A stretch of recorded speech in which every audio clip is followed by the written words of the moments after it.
काफी तीखी नोकझोंक आप सुन सकते हैं महिलाओं और एसएचओ के बीच। वीरेश हमारे साथ लगातार जुड़े हुए हैं। वीरेश, साफ इस वीडियो में दिख भी रहा है कि किस तरीके की नोकझोंक बहस हो रही है। रिवॉल्वर लहराते हुए भी एसएचओ दिखाई दे रहा है और इसी को लेकर अखिलेश ने शायद शिकायत की है। पूरी खबर आपके पास और क्या है इस पर?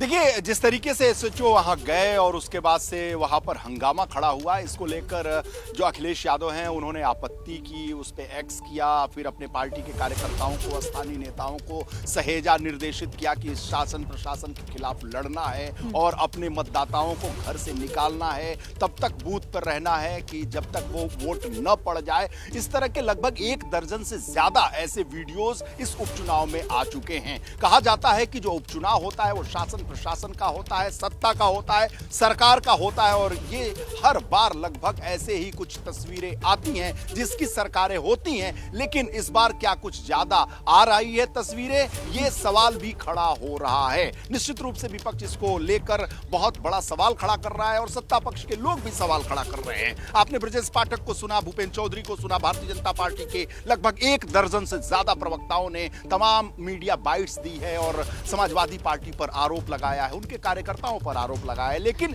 डिंपल यादव हो, रामगोपाल यादव हो, धर्मेंद्र हो या अखिलेश यादव हो, उन्होंने जिस तरीके से वीडियो को एक्स किया है, 1 दर्जन से ज्यादा वीडियो को एक्स किया है, स्टेटमेंट दिया है, प्रेस कॉन्फ्रेंस की है, मीडिया बाइट्स दी है और लगातार वो डीएम, एसपी और चुनाव आयोग के संपर्क में है। मैं यहीं करहल और सैफई में हूं। मैंने लगातार डिंपल यादव को, धर्मेंद्र यादव को और तेज प्रताप को और खुद रामगोपाल यादव को सवेरे 7 बजे से डीएम, एसपी और प्रशासनिक अधिकारियों से संपर्क में देखा है और वो फोन कर रहे हैं, लगातार कर रहे हैं, बूथ पर अपने लोगों को सहेज रहे हैं, पार्टी के नेताओं को भेज रहे हैं। मेरे सामने की बात है, कई बार उन्होंने फोन करके कहा कि फला बूथ पे जाओ, वहां पे हो रही है बदमाशी, हो रही है, प्रशासनिक अधिकारी वहां खड़े हैं, वहां पर जाओ, अपने लोगों को निकालो, घरों से निकलो, डटे रहो, वहां जमे रहो, प्रशासन के किसी भी तरीके के हस्तक्षेप या डंडे का विरोध करो। तो ये डंडे का विरोध है जिसकी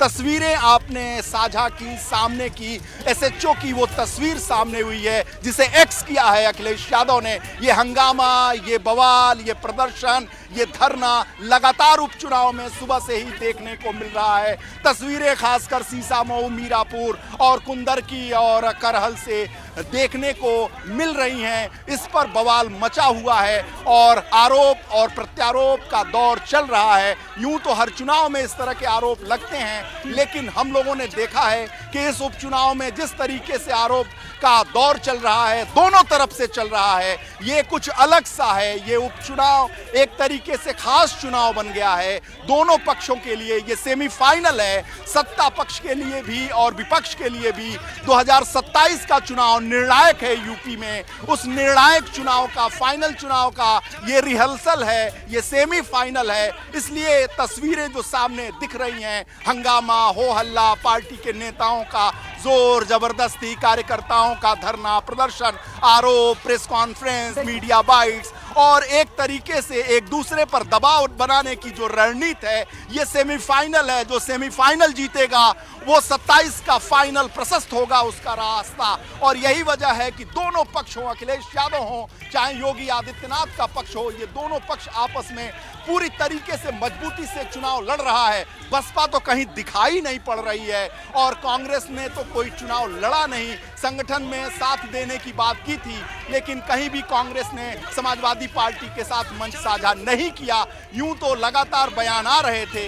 ऐसे में आमने सामने की लड़ाई है समाजवादी पार्टी, भारतीय जनता पार्टी के प्रत्याशियों के बीच में।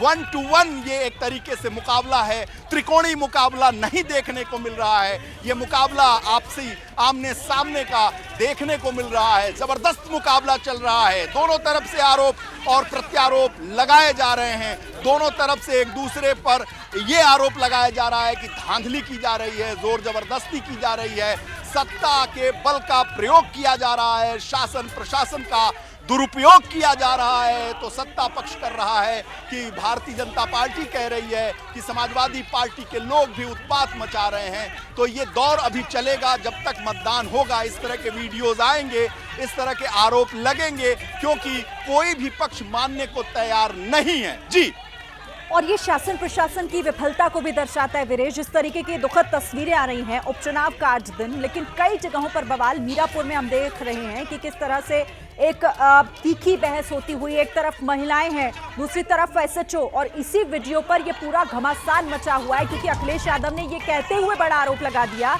एसएचओ वोटर को रिवॉल्वर के जरिए धमका रहे हैं। महिलाएं इस बात का दूसरी तरफ विरोध भी कर रही हैं। काफी यहां पर हल्ला हंगामा होता हुआ दिखाई दे रहा है और इसी को लेकर अखिलेश यादव ने आरोप लगाते हुए अब ये मांग की है चुनाव आयोग से, एसएचओ को सस्पेंड करने की मांग की जा रही है। मीरापुर के ककरौली इलाके के एसएचओ हाथ में रिवॉल्वर लिए इस वीडियो में दिख भी रहे हैं। सामने महिलाएं और एक तरफ एसएचओ हाथ में रिवॉल्वर लिए हुए हैं। इसी को लेकर ये कहा जा रहा है कि दरअसल वो धमका रहे हैं और इस पर काफी हंगामा हुआ, झड़प हुई है तीखी, काफी सीधे तौर पर देखा जा सकता है। और वीरेश, यही तस्वीर सवाल खड़े कर रही है कि क्या चुनाव कराना वाकई इतनी बड़ी चुनौती है। यहाँ उपचुनाव हो रहे हैं कुछ सीटों पर, लेकिन इस तरह की तस्वीरें, वोटर्स बड़े गंभीर आरोप पुलिस पर लगा रहे हैं ये कहते हुए कि उनके साथ मारपीट हो रही है, उनको धमकाया जा रहा है। कई जगहों पर ये आरोप लगाया जा रहा है कि पोलिंग बूथ तक जाने तक भी रोका जा रहा है उन्हें। देखिए, मैं आपको बताऊं कि जब उपचुनाव की घोषणा नहीं हुई थी, उससे पहले जो राजनीतिक जानकार थे वो ये बार बार कह रहे थे, हम लोग जमीन पर रहते हैं, ग्राउंड रिपोर्ट करते हैं, हमें भी इस बात की जानकारी थी कि इस बार चुनाव आसान नहीं बल्कि घमासान होगा, ये बहुत ही प्रचंड होगा।